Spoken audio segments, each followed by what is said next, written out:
안녕하세요. 저는 올해 30대 중반의 여자입니다. 저는 지금에서야 새로운 삶을 살아가고 있는 중이에요. 지금 생각해도 어떻게 저에게 이런 일이 생겼는지 의문입니다. 솔직히 지금까지도 꿈을 꾸고 있는 것 같아요. 지금은 과거의 일이 다 정리가 되어서 납득한 채로 살아가고 있긴 하지만 제가 겪은 일이 워낙 독특하고 놀라운 일이라 다들 제 이야기를 들으셔도 믿기지 않을 겁니다. 그런데 정말 세상에는 다양한 일이 존재하는 것 같네요. 저는 어렸을 때부터 화목한 집안에서 자라왔습니다. 금슬 좋으신 부모님과 저, 그리고 남동생까지 총 4명이서 살아왔죠. 그런데 제가 유치원을 가고 나서부터 어머니가 집에 잘 들어오지 않기 시작했습니다. 그때 동생은 많이 어렸기에 어머니의 손길이 많이 필요했는데 어머니는 동생을 늘 무시했죠. 항상 저만 챙기고 동생은 소외시켰습니다. 다른 사람들이 저희 남매를 보면 엄마가 같은 사람이라고 믿기지 않을 정도로 말이죠. 어머니는 항상 동생한테 차별 대우를 하셨고 옆에서 지켜보고 있던 저와 아버지가 많이 뭐라 했습니다. 착하고 바른 동생이 잘해도 혼나고 못하면 더 혼나니까 너무 마음이 아팠거든요. 그래서 어린 나이였던 제가 동생 대신에 화도 내고 했던 기억이 납니다. 아무튼 그렇게 어머니는 동생을 차별 대우를 하시다가 결국 집을 나가게 되셨어요. 항상 동생 놀아주고 밥 챙겨주는 건 저의 몫이었기 때문에 힘들진 않았습니다. 그래도 집에 엄마라는 존재가 없으니까 외롭긴 하더라고요. 어머니는 제가 유치원생 때부터 동생과 저를 차별 대우를 하시다가 제가 초등학생이 되고 몇 년이 지났을 때 집을 나가셨어요. 하루 이틀 뒤면 돌아오실 줄 알았지만 어머니는 그 뒤로 집에 오신 적이 없습니다. 아버지는 어머니가 돈을 벌러 잠깐 지방에 갔다고 했지만 저는 믿지 않았어요. 어머니가 힘들어할 때마다 항상 이혼하겠다, 집 나가겠다라는 말을 버릇처럼 하고 다녔거든요. 어머니의 그런 행동들 때문에 제가 또래들보다 조금 더 일찍 처리된 것 같기도 합니다. 어머니는 집으로 돌아오지 않으시니 아버지 혼자 저희 남매를 책임지셔야 했습니다. 항상 밤낮 없이 저희 남매를 위해서 일을 하셨고 바쁘신 와중에도 저희에 대한 관심도 끊이지 않으셨습니다. 새벽 늦게 퇴근을 하시면 자고 있는 저와 동생 옆에서 오랫동안 울다가 잠에 드셨어요. 일부러 자는 척을 한 적도 많았지만 아버지가 그렇게 힘들어하는 모습을 보니 어머니가 많이 원망스러웠습니다. 대체 동생의 어떤 부분이 마음에 들지 않아서 자식들을 버리고 갔을까요? 저는 조금이라도 아버지의 짐을 덜어드리고자 동생을 살뜰히 보살폈습니다. 제가 엄마의 노릇을 대신했다고 할 수 있죠.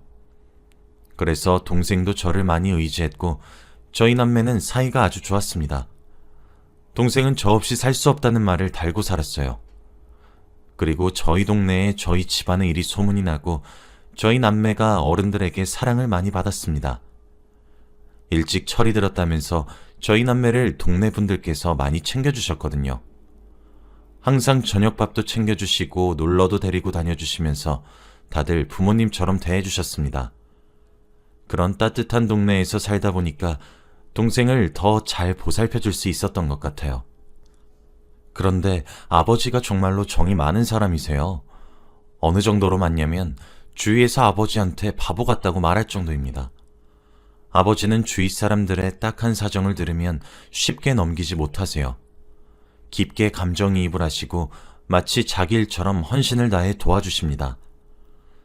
다들 주위에서는 아버지한테 미련하다고 굳이 그렇게까지 할 필요 없다고 말리시지만 저는 아버지의 그런 모습을 보고 많이 배웠어요. 저와 동생도 커서 아버지처럼 저런 착하고 친절을 베푸는 사람이 되어야겠다고 다짐했습니다. 다른 사람들이 미련하다고 바보 같다고 아버지를 욕해도 저와 동생은 아버지를 늘 응원했어요. 저희한테는 슈퍼맨과 다름없었거든요. 그렇게 저희는 커서 금방 성인이 되었습니다. 그동안 정말 힘들고 다사다난했지만 그래도 저희는 희망을 잃지 않았어요. 저와 동생은 정말 남이라고 해도 믿을 만큼 닮지 않았고 성격도 정반대입니다. 어떻게 똑같은 뱃속에서 나왔지 싶을 만큼요. 동생과 저는 하나부터 열까지 맞는 구석이 없었습니다. 그래도 핏줄이고 남매라는 거 하나로 맞춰가며 살았죠. 아버지는 저희가 커갈수록 돈벌이가 더 부족하셨는지 결국 해외로 가서 일을 하시게 되었어요. 정말 멀고 대화 하나 못하는 곳에서 어떻게 사실까 걱정이 많이 되었지만 끝까지 저희 남매만 생각하시며 비행기를 타고 먼 곳으로 가셨습니다. 주기적으로 한국으로 돌아오시긴 하지만 그래도 거의 저와 동생 둘이서 산다고 해도 무방하죠. 저와 동생은 성인이 되자마자 일을 시작했어요. 남들은 대학교를 가면서 열심히 공부를 하지만 저희는 생계유지가 제일 급했거든요. 아무튼 저와 남동생은 나름 만족스러운 회사에 취직도 성공했고 이제 점점 생활이 여유로워지게 되었어요. 항상 아버지를 한국으로 모셔서 새 가족이서 행복하게 사는 게 저희 남매의 꿈이었습니다. 저는 이제 나이도 점점 차고 직장에서도 어느덧 상사가 되어버렸어요. 입사한 지가 엊그제 같은데 세월이 왜 이렇게 금방 가는지 제가 벌써 한 부서의 팀장이 되었습니다. 그리고 다들 제 주위에서 결혼을 하나둘씩 하니까 저도 결혼이 하고 싶더라고요. 그래서 제가 당당하게 그때 만나던 남자친구한테 청혼을 했습니다. 제가 먼저 결혼을 하자고 반지를 주고 프로포즈를 했어요. 남자친구는 이런 건 남자가 해야 된다며 부끄러워했지만 저는 아랑곳하지 않고 청혼했죠. 다행히도 남자친구는 승낙을 해주었고 저희는 결혼을 하기로 결정했습니다. 저희 둘 다 바쁘고 결혼식에 대한 미련이 없어서 결혼식을 올리지 않기로 했어요. 혼인신고만 하고 신혼집에 바로 입주를 하기로 했습니다. 그리고 드디어 양가 부모님에게 인사를 드리러 가게 되었어요. 우선 저희 아버지와 남자친구, 그리고 제 남동생 넷이서 만나게 되었습니다. 아버지가 사위 얼른 보고 싶다고 외국에서 바로 비행기를 끊고 달려오셨어요. 다행히도 남자친구가 너무 마음에 든다고 하셔서 천만다행이었습니다. 그리고 남동생도 좋다고 매형이 생기는 거냐고 기뻐했죠. 저희 집은 무난하게 잘 넘겼지만 문제는 남자친구의 집안이었습니다. 제가 어머니 없이 아버지 밑에서 자라왔다고 하면 싫어하실 것 같았거든요.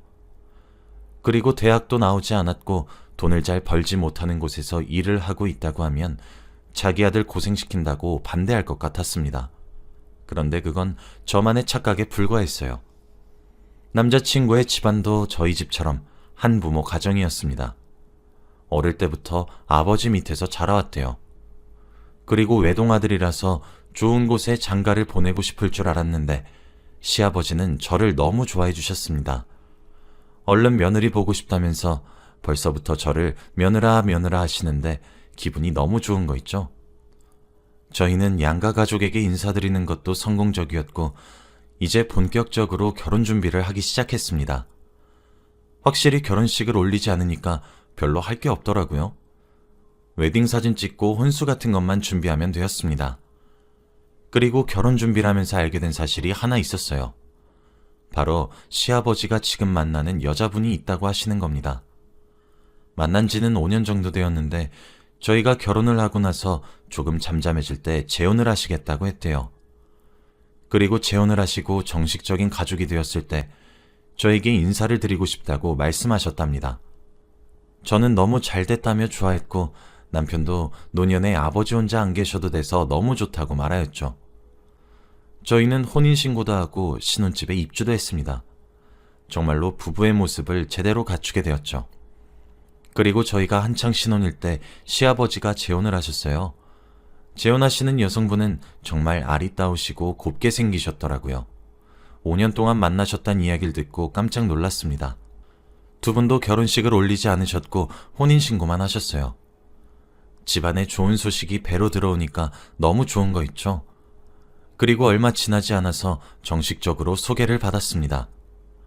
시어머니라는 말을 입 밖으로 꺼내기가 조금 기분이 묘하긴 하더라고요.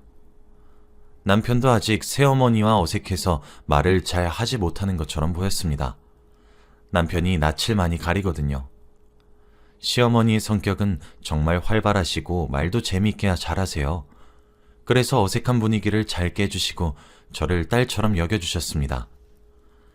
시댁에 놀러갈 때마다 저는 공주 대접을 받았고 매번 자기가 다 하겠다며 시어머니가 움직이셨죠. 저도 보고만 있을 순 없으니 항상 시어머니에게 앉아 있으라고 티격태격하며 장난을 치곤 했습니다. 아무튼 그렇게 저희 시댁의 분위기는 아주 화목했어요. 오히려 제가 시댁에 가서 오래 있고 싶을 정도였으니까요. 그렇게 결혼 2년 차가 되어갔습니다. 이제 점점 신혼의 분위기도 줄어들었고 회사 일로 바쁜 나날들을 보내고 있었죠. 그리고 여전히 시부모님은 저를 딸처럼 대해주십니다. 그런데 이렇게 평화로운 어느 날 저희 집에 충격적인 소식이 들리게 되었어요. 어머니가 조금 이상해지기 시작했거든요. 얼마 전부터 계속 제 남편에게 평소보다 더 살뜰히 대하시기 시작했습니다. 남편은 나이가 30이 넘었고 새어머니가 갑자기 그런 터치를 하니까 조금 당황스러워 보였습니다. 시아버지도 원래 서먹서먹했던 사이였는데 한순간에 과감해지니까 놀라셨죠. 시어머니 빼고 저 포함 3명이서 다 당황스러웠습니다. 그런데 시어머니는 제 남편에게만 그랬어요. 아들, 엄마 보고 싶었지? 아들, 난 세상에서 아들밖에 없어. 원래 시어머니와 남편은 어색한 사이여서 필요하지 않는 말 아니면 잘 안 해요. 그런데 쓸데없는 말들을 너무 많이 하시고 정말 친아들처럼 대했습니다. 그리고 항상 남편한테만 선물을 사주시면서 길 지나가다가 아들 생각이 나서 샀어 라고 하거나 뭐든 제 남편과 함께 하려고 했죠. 처음에는 어색함을 풀고 친해지고 싶어서 그러나 보다 했는데 시간이 지날수록 이상했습니다. 제가 어머니, 제 선물은 없어요? 저 속상해요 라고 애교를 부리며 시어머니한테 말을 해도 항상 무시했어요. 원래 그런 사람이 전혀 아닌데 말이죠. 시아버지도 요즘 따라 시어머니가 이상하다면서 병원에 가야겠다고 하더라고요. 가끔씩 자기한테 누구냐고 물어보기도 하고 건망증이 너무 심해졌다고 하면서 말이죠. 항상 저를 딸처럼 대해주시던 시어머니가 최근 들어 저와 시아버지에게는 전혀 관심이 없고 오로지 남편만 좋아하니까 이상하긴 했습니다. 그리고 저희 4명은 시어머니를 데리고 큰 병원으로 갔어요. 검사가 되는 건 전부 다 했습니다. 시어머니는 검사 과정이 무서우셨는지 남편의 손만 꼭 잡고 있었고 저와 아버지는 투명인간 취급을 했죠. 그리고 얼마 지나지 않아 검사 결과가 나왔습니다. 건강하신 줄 알았던 시어머니의 병명은 바로 치매였습니다. 중간중간 원래의 기억이 돌아오긴 하는데 제정신의 시간이 점점 줄어들고 있다고 해요. 그리고 지금 아들한테 이렇게 살뜰하신 이유가 바로 시어머니의 과거 때문이라고 합니다. 예전에 결혼 초에 남편한테 한번 들은 적이 있었는데 시어머니가 사실 시아버지와 만나기 전에 결혼을 하신 적이 있대요. 그래서 아이를 낳았는데 돈 때문에 보육원에 잠시 맡겨두고 도망쳤다가 돈을 얼추 모으고 아이를 다시 데려가기 위해 보육원에 갔는데 다른 사람이 입양을 했다고 합니다.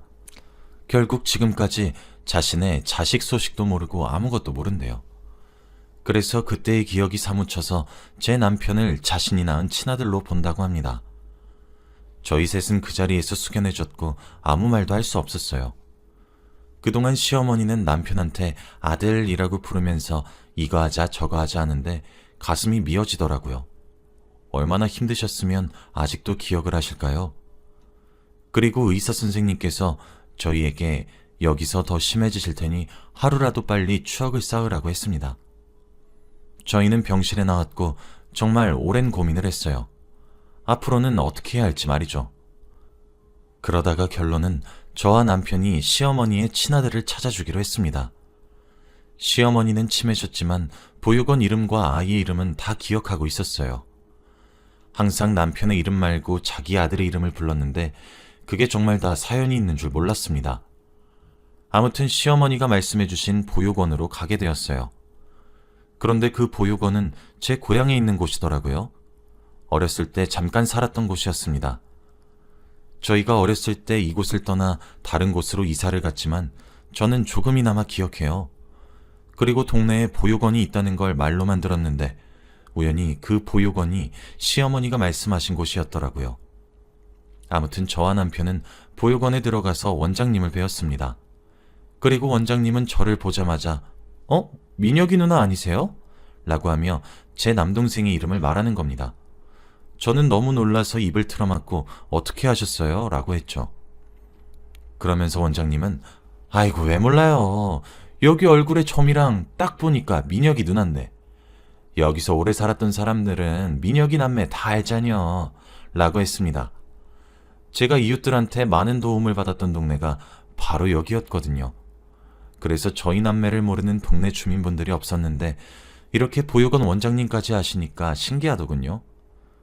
그리고 저희는 보육원 원장님에게 양해를 구해 시어머니가 말씀하신 이름에 대해 찾아보려고 했습니다. 저희 부부는 원장님에게 혹시 이 보육원에 김동현이라는 남자아이가 있었나요? 라고 물었어요. 그런데 원장님은 갑자기 당황을 하시더니 동현이? 무슨 소리 하는 거야? 동현이가 민혁이잖아. 라고 하는 겁니다. 저와 남편은 이해가 되지 않아서 말문이 턱 막혔죠. 그런데 저희의 표정을 보고 원장님이 더 당황을 하시면서 아니, 동현이가 여기서 자랐다가 아버지가 입양해 가신 거 몰라? 너 그때 아버지 손잡고 동생 생긴다고 좋아하면서 졸래졸래 따라왔잖아. 아, 그땐 너무 어려서 기억이 안 날라나? 라고 했습니다. 저와 남편은 아무 말도 나오지 않았어요. 원장님 말에 의하면 제 남동생이 시어머니가 찾고 있는 자신의 아들인 김동현이라는 아이라는 거잖아요. 저는 보육원을 박차고 나가 주저앉은 채로 심호흡을 했습니다. 그리고 남편이 저를 뒤따라 나와 도와주었어요. 겨우 정신을 차리고 저는 이 모든 일을 다 알고 있을 만한 사람인 아버지한테 전화를 했습니다. 그리고 제가 들었던 내용에 대해서 다 말했어요. 그런데 정말 충격적이었습니다. 보육원 원장님께서 하신 말씀이 다 사실이었거든요. 아버지는 한숨을 쉬시며 그동안 말하지 못해서 미안하다고 하셨습니다. 그리고 정말 제 남동생이 동현이란 아이가 맞대요. 아버지가 정이 너무 많으셔서 보육원에 봉사활동도 자주 갔습니다. 그런데 봉사활동을 하다가 동현이가 눈에 띄었다고 해요.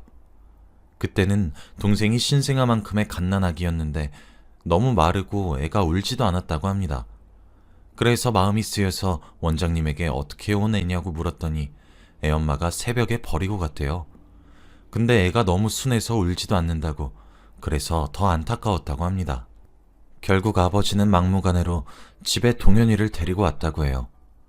어머니는 갑자기 이게 무슨 일이냐고 화를 불같이 냈지만 아버지가 원래 그런 성격인 걸 아니 참으셨다고 하더군요. 그런데 아버지가 하루 종일 일만 하셔서 육아는 오로지 어머니 담당이었으니 두 아이를 감당하기 힘드셨다고 합니다. 그래서 결국 두 분은 이혼을 하셨다고 합니다. 이제서야 모든 퍼즐이 다 맞추어졌어요. 왜 어머니가 동생을 그렇게 싫어하고 막대했는지 납득이 됐습니다. 어머니의 친아들이 아니었기 때문이죠. 그리고 더 놀라운 건 시어머니가 어떻게 동현이의 친엄마인가요? 세상에 이런 우연이 있을 수 있을까요? 저와 남편은 할 말을 잃었고 앞으로 어떻게 해야 할지 감이 잡히지 않았습니다. 그럼 제 남동생이 핏줄로 따지면 시어머니의 아들이니까 그럼 남편과 형제 아닌가요? 갑자기 족보가 꼬이고 이러니까 너무 당황스러웠습니다. 그리고 무엇보다 제일 놀란 건 아버지였죠. 자신이 아들을 버리고 간 여자가 어떻게 사돈일 수 있을까요? 세상의 우연은 정말 대단한 것 같습니다. 그리고 이 사실을 동생한테 어떻게 말을 해야 할지 굉장히 고민이 되었어요. 동생이 혹시라도 아버지한테 배신감을 느끼고 호적에서 빼달라고 하면 어쩌나 고민이 되었거든요. 제가 많은 걱정을 하고 있는데 아버지가 자기가 직접 아들한테 말을 하겠다고 하더라고요. 그래서 아버지한테 맡겼고 저와 남편은 무거운 발걸음으로 시댁에 갔습니다. 그리고 모든 사실을 다 말했어요. 시아버지는 뒷목을 잡고 뒤로 넘어지셨고 시어머니는 멍하니 허공만 바라보고 있었죠. 저희도 이 상황을 말할까 말까 수많은 고민을 했지만 말하는 게 옳다고 결론이 나왔어요. 그리고 이제 정말로 남동생의 답변만 기다려야 했습니다. 시어머니는 제정신이 왔다 갔다 하셔서 잘 기억을 못 하셨고 시아버지는 하루 종일 누워 계셨죠. 그리고 남동생은 며칠 뒤에 연락이 왔습니다. 그러면서 저에게 누나, 난 평생 누나 동생이야. 그리고 아빠는 평생 우리 아빠고. 난 이렇게 살래. 엄마 없는 채로. 라고 했어요. 그리고 얼마 지나지 않아 남동생이 자신의 친어머니인 시어머니를 뵈러 왔습니다. 그런데 그때는 이미 늦은 건지 시어머니가 전혀 알아보지 못하셨어요. 치매가 너무 심하셨거든요. 남동생은 울지도 않았고 아무런 말도 하지 않았습니다. 저에게 솔직히 모르겠다고 하더라고요. 거의 남처럼 살아와서 엄마라고 안 느껴진대요. 사실 저와 남편이 유전자 검사도 해봤는데 친자가 맞긴 했습니다. 남동생도 자신의 친엄마라는 사실은 머릿속으로는 알지만 마음으로는 받아들이지 못하고 있어요. 엄마라고 부르지도 못하겠다더군요. 결국 이 일은 이렇게 끝났습니다. 동생은 평소와 다를 바 없이 똑같았고 가족들도 바뀐 게 없어요. 다만 시어머니가 치매가 너무 심하셔서 요양원에서 치료를 받고 계십니다. 저희 부부와 시아버지가 자주 방문하시고요. 그리고 저희 남매의 꿈인 아버지를 한국으로 모시고 사는 것도 이제 얼추 성공할 것 같아요. 이 일이 있고 나서 저희 가족은 어색함은 아예 없었고 오히려 사이가 돈독해진 것 같습니다. 정말 이런 일이 제 인생에 일어났다는 게 아직까지도 놀라워요. 여러분도 혹시 이런 적이 있으신가요? 저의 이야기는 여기까지입니다. 들어주셔서